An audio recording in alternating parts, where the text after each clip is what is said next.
हम तो चले गए। देखिए, दो तीन चीजें मैं डिस्कस करना चाहता हूँ आप लोगों से। अभी जब हम ग्राम पंचायतों की बात करते हैं, मैं आशुतोष शर्मा हापुड़ डिस्ट्रिक्ट से आता हूँ और हम लोग गांव से जुड़े हुए हैं। गांव में हम लोग काम करते हैं। अभी सर आ गए, मैं सर से भी बताना चाहता हूँ।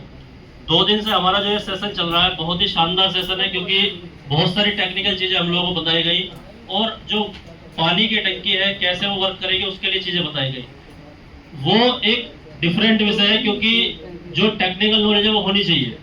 अभी बहुत सारे लोग जो हमारे मास्टर ट्रेनर्स हैं वो एक चीज बोल रहे थे कि गांव के लोगों को जानकारी नहीं होती है, टेक्निकल चीजें नहीं पता होती हैं।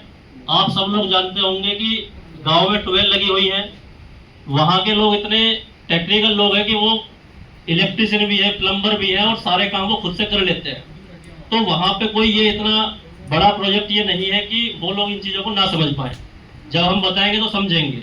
मेरा विषय ये है कि जब हम ग्राम पंचायतों की बात करते हैं तो हमारे दिमाग में ये मेंटेलिटी होती है कि ग्राम पंचायतों के पास पैसा नहीं है, और जब हम गांव में जाते हैं तो गांव के प्रधानों के दिमाग में भी यही बात है कि ग्राम पंचायतों के पास पैसा नहीं है।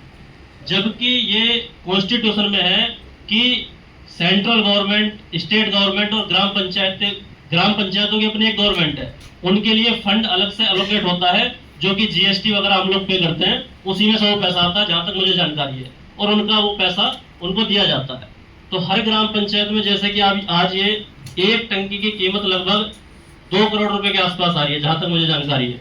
और वो जो 2 करोड़ रुपए है, वो जब टेंडर दिया जाता है, वो किसी ग्रामीण को नहीं पता कि 2 करोड़ का टेंडर किस आधार पर दिया गया, जबकि गांव में इलेक्ट्रिशियन भी है, प्लम्बर भी है, वहां के वर्कफोर्स भी है, स्किल्ड लोग भी है। तो क्यों, जब गांव का वो 2 करोड़ रुपए है, तो उस 2 करोड़ रुपए में से गांव के लोगों को एम्प्लॉयमेंट क्यों नहीं दिया जा रहा? ये मेरा एक छोटा सा सवाल है। यहाँ पे मैं आया हूँ, ट्रेनर हूँ, और बहुत अच्छे।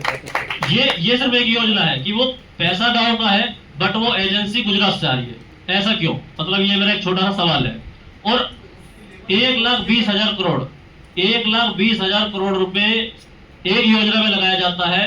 कितने लोगों को एम्प्लॉयमेंट मिलेगा, कितने गांव के लोगों को एम्प्लॉयमेंट मिलेगा?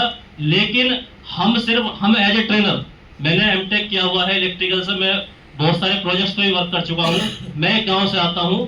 तो 1,20,000 करोड़ रुपए का हम लोगों को यहाँ पे चीजें सिखा दी गई हैं। अब हम गांव में जाएंगे, गांव के प्रधानों को पढ़ाएंगे, बट वो अंदर से हमारा एक सवाल है कि इतने पैसे ग्राम पंचायतों के लिए आते हैं और ग्राम पंचायतों के लोग कह रहे हैं कि हमारे पास पैसा नहीं है। तो ये पंचायती राज विभाग की तरफ से, आप जल निगम में है, मैं आपसे भी ये रिक्वेस्ट है मेरी कि जब भी आप लोग कोई प्रपोजल बनाएं तो उस प्रपोजल में ग्रामीणों को जरूर रखें, उस प्रपोजल में वहां के लोकल लोगों को जरूर रखें।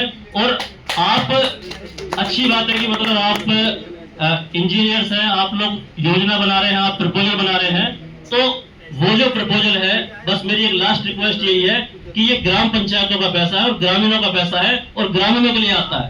तो वहां के जो लोग हैं उनका इन्वॉल्वमेंट, और किसी भी स्तर पे जितने भी ट्रेनर्स हैं, मैं आप लोगों से रिक्वेस्ट करता हूं कि आप लोग ग्राम पंचायतों के लिए काम कर रहे हैं, आप गांव के लिए काम कर रहे हैं, ये दिमाग में बिल्कुल ना लाएं कि ग्रामीण लोगों को जानकारी नहीं है।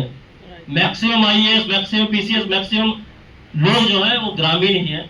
तो सबसे पहले तो ये दिमाग में हम रखें, उनको सब पता है। तो वो जो हमारा मेथड है, वो जो हमारे प्रपोजल है, वो इस तरीके के रहे कि वहां के लोग इन्वॉल्व हो। Thank you.